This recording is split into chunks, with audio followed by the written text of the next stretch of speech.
당신의 조카가 오늘 죽을 뻔했다는 걸 아십니까? 30년. 특수부대 경력의 이수연 소장이 낡은 등산복을 입고 부대 정문 앞에 섰습니다. 평범한 이모로 위장한 채 말이죠. 하지만 그녀가 목격한 것은 단순한 사고가 아니었습니다. 조카 윤아진을 죽이려는 치밀한 계획이었고 군대 내부의 썩은 뿌리를 드러내는 신호탄이었습니다. 오늘 한 명의 이모가 정군을 뒤흔들 폭풍의 중심에 서게 됩니다. 잠시만요. 3초만 구독과 좋아요 부탁드립니다. 귀한 시간 어디서 듣고 계신지 댓글 남겨주세요. 오늘 이야기 시작하겠습니다. 새벽 5시 이수연 소장은 옷장에서 가장 낡은 등산복을 꺼내 입었습니다. 거울 앞에서 자신의 모습을 살펴보니 평범한 중년 여성 그 자체였죠. 30년간 특수부대에서 몸담아온 전설적인 군인이라는 흔적은 어디에도 보이지 않았습니다. 오늘은 그냥 평범한 이모가 되어야 해. 수연이 혼잣말을 중얼거리며 김밥 도시락을 싸기 시작했습니다. 조카 윤아진의 진급심사를 보러 가는 길이었거든요. 하진이는 고아 출신으로 오직 실력만으로 특전사 중사까지 올라온 청년이었습니다. 수연은 하진이에게 자신의 정체를 철저히 숨기고 살아왔어요. 그저 평범한 이모로서만 만나왔던 거죠. 부대까지 가는 버스 안에서 수연은 창밖을 바라보며 생각에 잠겼습니다.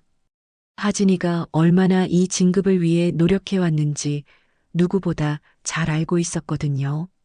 매일 새벽 5시에 일어나 훈련하고 주말에도 개인 시간을 투자해서 공부하는 모습을 지켜봐왔습니다. 그런 하진이의 노력이 결실을 맺는 날이 바로 오늘이었어요. 버스에서 내린 수연은 부대 정문 앞에서 잠시 멈춰 섰습니다. 높은 철조망과 경비병들이 서 있는 모습을 보니 묘한 기분이 들었어요. 자신이 평소에 근무하는 곳과는 다른 부대였지만 군대 특유의 분위기는 어디나 비슷했거든요. 하지만 오늘은 민간인 신분으로 들어가야 했습니다. 그것도 조카를 응원하러 온 평범한 이모로서 말이죠. 면회증 받으러 가야겠네. 수연이 면회실 방향으로 걸어가면서 마음속으로 다짐했습니다. 절대 정체를 들키면 안 된다고 말입니다. 하진이에게도 그 누구에게도 자신이 소장이라는 사실을 알려서는 안 됐어요. 오늘은 그저 조카를 사랑하는 이모일 뿐이었습니다. 면회실에서 신분증을 제시하고 면회 목적을 설명할 때도 수연은 자연스럽게 행동했습니다. 조카 진급 심사 보러 왔어요. 윤아진 중사요. 담당 병사가 확인 절차를 밟는 동안 수연은 주변을 살펴봤어요. 다른 면회객들의 모습, 부대 내부의 분위기, 모든 것이 평범해 보였습니다. 하지만 오랜 군 생활의 경험으로 미루어 볼 때 겉으로 보이는 것과 실제는 다를 수 있다는 걸 알고 있었죠. 면회증을 받고 부대 안으로 들어가는 순간 수연은 2명의 상급자가 나누는 대화를 엿들었습니다. 백민규 상사와 조상우 중사였어요. 둘은 수연이 지나가는 걸 보고 비웃는 표정을 지었습니다. 저 아줌마 봐. 김밥 도시락까지 싸왔네. 백민규가 조상우를 향해 속삭였습니다. 윤아진 그놈 이모래. 백 없는 고아 출신이라더니 진짜 별 볼 일 없어 보이잖아. 그러게 말입니다, 상사님. 오늘 심사에서 떨어뜨려야겠네요. 조상우가 음흉한 웃음을 지으며 대답했어요. 어차피 우리 계획대로 하면 저놈은 진급은커녕. 수연은 그들의 대화를 들으며 주먹을 꽉 쥐었습니다. 하지만 참았어요. 지금은 평범한 이모 역할을 해야 했거든요. 그런데 그들이 나누는 대화에서 뭔가 이상한 냄새가 났습니다.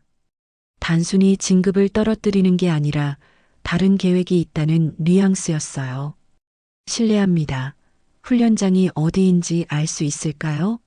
수연이 최대한 정중하게 물었습니다. 하지만 백민규는 그녀를 위아래로 훑어보며 비웃었어요. 아, 윤아진 그놈 이모시네요. 훈련장까지 가서 뭐 하려고 그래요? 어차피 볼 것도 없을 텐데. 백민규의 말투에는 조롱이 가득했습니다. 그냥 부대 밖에서 기다리시는 게 나을 것 같은데요. 훈련은 위험하거든요. 위험하다고요? 수연이 의미심장하게 물었습니다. 그 순간 조상우가 백민규를 팔꿈치로 찔렀어요. 너무 많은 말을 했다는 신호였습니다. 아, 그냥 일반적인 훈련이 위험하다는 뜻입니다. 민간인이 보기엔 무서울 수도 있거든요. 백민규가 어색하게 웃으며 대답했어요. 훈련장은 저쪽 방향입니다. 하지만 정말 멀리서만 보세요. 수연은 그들이 가리키는 방향으로 걸어가면서 머릿속으로 상황을 정리했습니다. 분명 뭔가 이상한 일이 벌어지고 있었어요. 백민규와 조상우의 대화, 그들의 표정, 모든 것이 평범하지 않았습니다. 특히 어차피 우리 계획대로 하면이라는 말이 계속 머릿속에 맴돌았어요. 훈련장에 도착한 수연은 적당한 거리에서 훈련 상황을 지켜보기 시작했습니다. 여러 명의 중사들이 로프를 이용한 하강 훈련을 받고 있었어요. 하진이의 모습도 보였습니다. 평소보다 긴장한 것 같았지만 그래도 다른 동료들과 함께 열심히 훈련에 임하고 있었어요. 훈련장을 자세히 살펴보던 수연의 눈에 이상한 것이 들어왔습니다. 하진이가 사용할 로프가 다른 것들과 달라 보였거든요. 다른 로프들은 새 것이거나 상태가 양호한 반면 하진이 앞에 놓인 로프는 낡아 보였습니다. 저건 뭔가 이상해. 수연이 조금 더 가까이 다가가며 중얼거렸습니다. 30년간의 특수부대 경험으로 봤을 때 그 로프는 훈련 중에 끊어질 위험이 있어 보였어요. 섬유가 헤어져 있고 일부분이 가늘어져 있었습니다. 훈련이 본격적으로 시작되자 수연은 더욱 집중해서 지켜봤습니다. 첫 번째 훈련생이 로프를 잡고 하강하기 시작했어요. 무사히 내려왔습니다. 두 번째, 세 번째 훈련생도 마찬가지였어요. 하지만 하진이의 차례가 다가올수록 수연의 불안감은 커져만 갔습니다. 잠깐, 저 로프 연결 부분도 이상해. 수연이 망원경을 꺼내 자세히 들여다봤습니다. 로프와 고정점을 연결하는 부분의 매듭이 평소와 달랐어요. 겉으로 보기에는 튼튼해 보이지만 실제로는 하중이 가해지면 풀릴 수 있는 방식이었습니다. 이때 백민규가 훈련생들에게 소리쳤습니다. 윤아진, 너 차례야. 빨리 준비해. 그의 목소리에는 평소와 다른 흥분이 섞여 있었어요. 마치 뭔가를 기대하는 것 같았습니다. 하진이가 로프 앞에 서자 수연은 더 이상 참을 수 없었습니다. 뛰어가고 싶은 충동을 간신히 억누르며 상황을 지켜봤어요. 하진이는 로프를 확인하고 장비를 점검하기 시작했습니다. 평소 신중한 성격답게 꼼꼼히 살펴보고 있었어요. 이상해, 이 로프 상태가. 하진이가 중얼거리며 로프를 다시 한번 확인했습니다.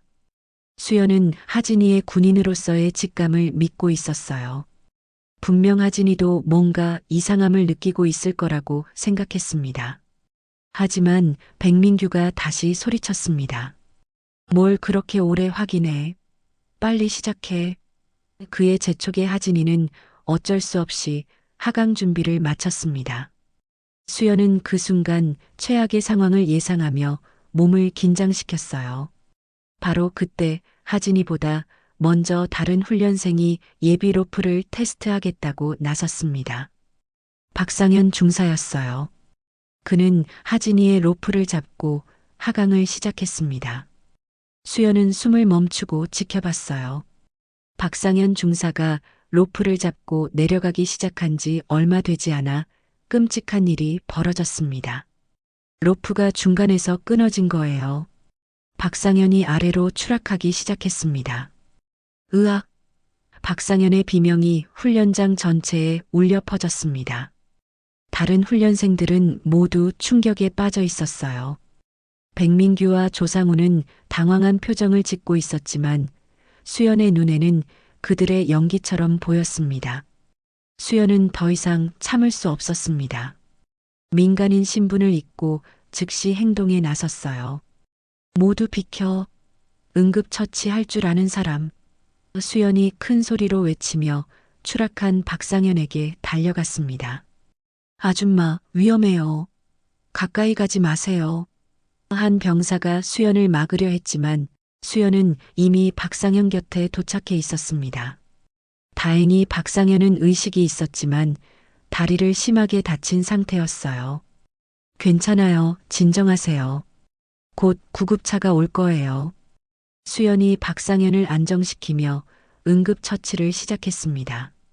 30년간의 특수부대 경험으로 익힌 응급처치 실력은 의료진 못지않았어요. 출혈을 멈추고 골절 부위를 고정하는 모습을 보고 주변 병사들은 놀라워했습니다. 아줌마, 어떻게 응급처치를 이렇게 잘하세요? 한 병사가 물었습니다. 수연은 당황했지만 재빨리 답변했어요. 간호사 일을 오래 했거든요. 백민규와 조상우는 멀리서 이 상황을 지켜보며 수군거렸습니다. 이상하네. 저 아줌마 뭔가 수상해. 조상우가 백민규에게 속삭였어요. 응급처치를 너무 전문적으로 하는데? 그러게 말이야. 그냥 평범한 이모라고 했는데. 백민규도 의심스러운 표정을 지었습니다. 혹시 우리 계획을 눈치챈 건 아닐까?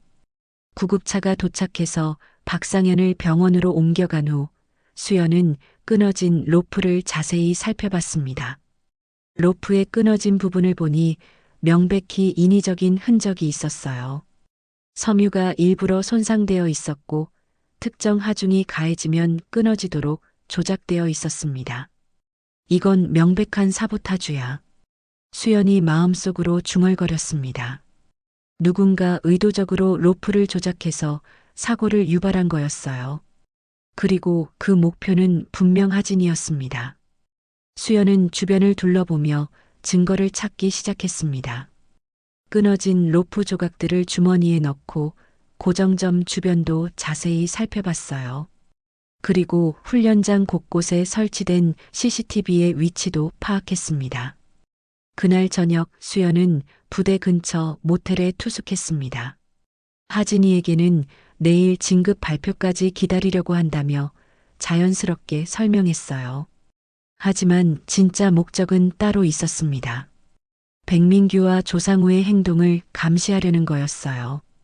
밤 10시경 수연은 검은 옷을 입고 부대 주변을 정찰하기 시작했습니다. 특수부대 출신답게 어둠 속에서도 자유자재로 움직였어요. 부대 담장 너머로 넘어가 훈련장 근처에 숨어서 대기했습니다. 얼마 후 예상대로 백민규와 조상우가 나타났습니다. 둘은 주변을 경계하며 훈련장으로 들어왔어요. 수연은 그들의 대화를 들을 수 있는 거리까지 조심스럽게 접근했습니다. 오늘 완전히 실패했네. 백민규가 화가 난 목소리로 말했습니다. 윤아진 그놈 대신 박상현이 다쳤잖아. 그러게 말입니다. 그런데 그 아줌마가 너무 수상해요. 조상우가 걱정스러운 표정으로 대답했어요. 응급처치를 전문가 수준으로 하던데 혹시 우리를 의심하는 건 아닐까요? 괜찮아. 어차피 내일이 마지막 기회야. 백민규가 가방에서 뭔가를 꺼내며 말했습니다. 이번엔 확실하게 해치울 거야. 수연은 그들이 꺼낸 것을 보고 깜짝 놀랐습니다. 또 다른 조작된 로프와 산성 용액이 들어있는 작은 병이었어요. 로프의 내부 섬유를 약화시키는 데 사용하는 것 같았습니다. 이번엔 더 교묘하게 해야 해. 조상우가 로프를 만져보며 말했습니다. 겉으로 보기엔 멀쩡하지만 하중이 가해지면 바로 끊어지도록 말이야. 수연은 휴대폰을 꺼내 그들의 모습을 몰래 촬영하기 시작했습니다. 증거를 확보해야 했거든요. 하지만 촬영하는 과정에서 작은 소리가 났어요. 백민규가 고개를 돌렸습니다. 뭔 소리야? 백민규가 주변을 둘러보며 경계했습니다. 수연은 재빨리 그림자 속으로 몸을 숨겼어요. 다행히 발각되지는 않았지만 더 이상 가까이 있기는 위험했습니다. 바람 소리 아닐까요? 조상우가 대답했지만 둘 다 불안한 표정을 지었어요. 빨리 끝내고 가죠. 백민규와 조상우는 로프를 조작한 후 현장을 떠났습니다. 수연은 그들이 완전히 사라진 것을 확인한 후 조작된 로프를 자세히 살펴봤어요. 겉으로 보기엔 정상이었지만 내부 섬유가 화학적으로 약화되어 있었습니다. 다음 날 아침 수연은 일찍 부대로 향했습니다. 오늘이 하진이의 실제 진급 심사가 있는 날이었거든요. 하지만 수연의 머릿속에는 어젯밤 목격한 일들이 가득했습니다. 백민규와 조상우가 또 다른 로프를 조작했다는 사실을 알고 있었어요. 훈련장에 도착한 수연은 하진이를 찾았습니다. 하진이는 동료들과 함께 마지막 준비를 하고 있었어요. 평소와 다름없이 성실한 모습이었지만 수연은 그가 곧 죽을 위기에 처할 수도 있다는 걸 알고 있었습니다. 하진아, 잠깐만. 수연이 하진이를 불렀습니다. 이모가 할 말이 있어. 네, 이모. 뭔 일이세요? 하진이가 다가왔어요. 수연은 어떻게 말해야 할지 고민했습니다. 직접적으로 위험을 알려주자니 자신의 정체가 드러날 수 있었고, 그렇다고 가만히 있을 수도 없었어요. 훈련할 때 장비 점검 꼼꼼히 해. 특히 로프 말이야. 수연이 조심스럽게 말했습니다. 이모가 어제 사고 보니까 무서워서 그래. 걱정하지 마세요, 이모. 전 항상 조심해요. 하진이가 웃으며 대답했습니다. 하지만 수연의 걱정은 그것만으로는 해결되지 않았어요. 훈련이 시작되자 수연은 더욱 긴장했습니다. 백민규가 훈련생들에게 지시를 내리고 있었는데 그의 시선이 계속 하진이에게 머물러 있었거든요. 조상우도 마찬가지였어요. 둘의 표정에서 뭔가 불길한 기운이 느껴졌습니다. 오늘은 어제와 다른 로프를 사용할 거야. 백민규가 훈련생들에게 설명했습니다. 어제 사고가 있었으니까 더 안전한 걸로 교체했어. 하지만 수연은 그 말을 믿지 않았습니다. 오히려 더 위험한 함정이 기다리고 있다고 생각했어요. 실제로 하진이에게 배정된 로프는 어젯밤 조작된 그것이었습니다. 마침 그때 부대 한쪽에서 익숙한 인물이 나타났습니다. 노진석 준장이었어요. 수연의 사관학교 동기이자 오랜 친구였습니다. 노진석은 수연을 발견하고 깜짝 놀란 표정을 지었어요. 수연아, 너 여기서 뭐해? 노진석이 다가오며 물었습니다. 수연은 당황했지만 재빨리 상황을 설명했어요. 진석아, 큰일이야. 내 조카를 죽이려는 음모가 있어. 수연이 급하게 속삭였습니다. 그리고 어젯밤 목격한 일들을 간단히 설명했어요. 노진석은 수연의 말을 듣고 즉시 상황의 심각성을 깨달았습니다. 그럼 지금 당장 훈련을 중단시켜야 해. 하지만 이미 하진이의 차례가 시작되었습니다. 하진이는 조작된 로프를 잡고 하강 준비를 마친 상태였어요. 수연과 노진석이 달려가려는 순간 예상대로 로프가 끊어지기 시작했습니다. 으악! 하진이의 비명이 훈련장에 울려 퍼졌습니다. 하지만 다행히 하진이는 순간적으로 근처 나뭇가지를 붙잡을 수 있었어요. 간신히 추락을 면한 거였습니다. 하진아, 수연이 크게 외치며 달려갔습니다. 이제 더 이상 정체를 숨길 수 없었어요. 조카의 생명이 위험한 상황에서 민간인 행세를 할 여유는 없었습니다. 수연은 즉시 훈련장에 비치된 로프를 잡고 하강 준비를 시작했습니다. 30년간의 특수부대 경험이 빛을 발하는 순간이었어요. 헬기 구조대가 오기까지는 시간이 걸릴 것 같았고 하진이가 나뭇가지를 붙잡고 있을 수 있는 시간도 한정되어 있었습니다. 모두 비켜. 수연이 외치며 로프를 잡고 하강하기 시작했습니다. 주변 병사들은 모두 놀란 표정을 지었어요. 민간인이라고 생각했던 사람이 전문가 수준의 로프 하강 실력을 보여주고 있었거든요. 이모, 하진이가 나뭇가지에 매달린 채 놀란 목소리로 외쳤습니다. 위험해요. 올라가세요. 괜찮아, 하진아. 이모가 구해줄게. 수연이 빠르게 하강하며 대답했습니다. 하진이가 매달린 나뭇가지까지는 약 10m 정도 남은 상황이었어요. 바로 그때 노진석이 확성기를 들고 외쳤습니다. 모든 훈련생은 그 자리에 멈춰라. 이수연 소장이 구조 작업을 진행 중이다. 훈련장이 순식간에 조용해졌습니다. 모든 병사들이 충격에 빠져 있었어요. 평범한 이모라고 생각했던 사람이 소장이었다는 사실에 말이죠. 백민규와 조상우는 얼굴이 새파래져 있었습니다. 수연은 마침내 하진이가 있는 위치에 도달했습니다. 하진이는 여전히 나뭇가지를 붙잡고 있었지만 체력이 거의 한계에 다다른 상태였어요. 하진아, 내 로프를 잡아. 수연이 자신의 로프를 하진이에게 건네며 말했습니다. 이모를 믿고 따라와. 하진이는 믿을 수 없다는 표정을 지었지만 위험한 상황에서는 다른 선택의 여지가 없었습니다. 조심스럽게 수연의 로프를 잡았어요. 이모, 아니 소장님이세요? 하진이가 떨리는 목소리로 물었습니다.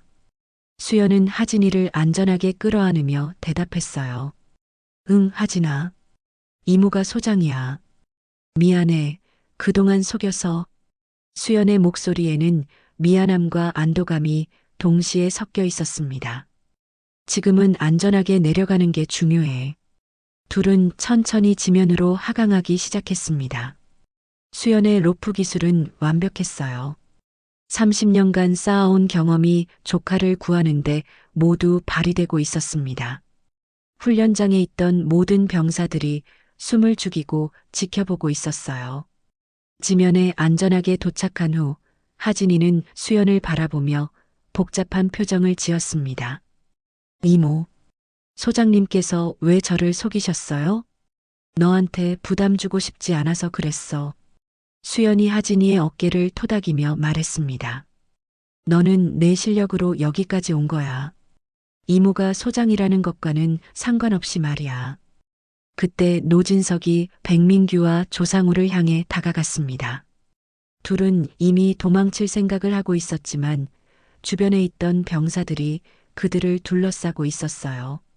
백민규 상사, 조상우 중사, 너희들 체포한다. 노진석이 단호하게 말했습니다. 로프 조작과 살인 미수 혐의로 말이야. 그날 오후 부대는 완전히 뒤바뀌었습니다.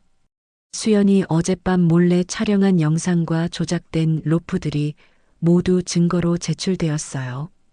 백민규와 조상우뿐만 아니라 진급 비리에 연루된 수십 명의 부사관들이 줄줄이 체포되었습니다. 군단장실에서 긴급회의가 열렸습니다. 수연은 모든 사건의 전말을 상세히 보고했어요. 진급 비리의 구조, 금품 거래의 실태, 그리고 하진이를 제거하려 했던 음모까지 모든 것이 드러났습니다. 이수연 소장, 수고했습니다. 군단장이 수연에게 말했습니다. 이번 사건으로 우리 군의 기강이 바로 서는 계기가 될 것 같습니다. 감사합니다, 군단장님. 수연이 경례하며 대답했어요. 하지만 저는 그저 조카를 구하려 했을 뿐입니다. 사건 수사가 진행되면서 진급 비리의 규모가 상상 이상으로 컸다는 사실이 밝혀졌습니다. 수년간 수십억 원의 금품이 오갔고 실력 있는 부사관들이 부당하게 차별받아왔던 거예요. 하진이도 그 피해자 중 하나였습니다. 일주일 후 새로운 진급 심사가 공정하게 진행되었습니다. 하진이는 당연히 진급했어요. 그의 실력과 성실함은 누구나 인정하는 바였거든요. 진급 발표가 있던 날 수연은 다시 평범한 이모의 모습으로 축하해 주었습니다. 축하해, 하진아. 수연이 웃으며 말했습니다. 이제 정말 내 실력으로 이룬 거야. 고마워요, 이모. 아니, 소장님. 하진이가 어색하게 웃으며 대답했어요. 그런데 앞으로도 그냥 이모로 불러도 될까요? 그럼 당연하지. 부대에서는 소장이지만 너한테는 언제나 이모야. 수연이 하진이를 껴안으며 말했습니다. 한 달 후 제70 특전 여단에는 김철수 준장이 새로운 여단장으로 부임했습니다. 개혁적인 성향의 지휘관이었어요. 그는 부임 첫날부터 공정한 인사와 투명한 부대 운영을 약속했습니다. 수연은 정군 지휘관 회의에서 강연을 했습니다. 주제는 정직한 군인의 가치였어요. 그녀는 이번 사건을 통해 배운 교훈들을 동료 지휘관들과 나누었습니다. 군인의 가장 중요한 덕목은 정직입니다. 수연이 단상에서 말했습니다. 계급이나 배경에 상관없이 실력과 성실함으로 평가받는 군대가 되어야 합니다. 강연을 마친 후 수연은 창밖을 바라보며 생각에 잠겼습니다. 하진이와 같은 젊은 군인들이 공정한 환경에서 성장할 수 있는 군대를 만드는 것이 자신의 사명이라고 느꼈어요. 며칠 후 제70 특전 여단이 정군 최우수 부대로 선정되었다는 소식이 전해졌습니다. 비리 척결 이후 부대의 사기와 단결력이 크게 향상되었던 거예요. 정직하고 공정한 부대 운영이 얼마나 중요한지를 보여주는 사례가 되었습니다. 수연은 그 소식을 들으며 만족스러운 미소를 지었습니다. 조카를 구하려던 작은 행동이 정군을 변화시키는 큰 물결이 되었던 거죠. 앞으로도 이런 변화가 계속 이어지기를 바라며 수연은 다시 한번 군인으로서의 사명감을 다짐했습니다. 그날 저녁 수연은 하진이와 함께 식사를 했습니다. 이제 더 이상 비밀은 없었어요. 이모이자 소장인 수연과 조카이자 부하인 하진이가 서로를 이해하고 존중하는 새로운 관계를 시작한 거였습니다. 이번 이야기는 여기까지입니다. 귀한 시간 청취해 주셔서 감사드립니다. 저에게도 귀한 구독과 좋아요, 알림 설정까지 부탁드립니다. 감사합니다.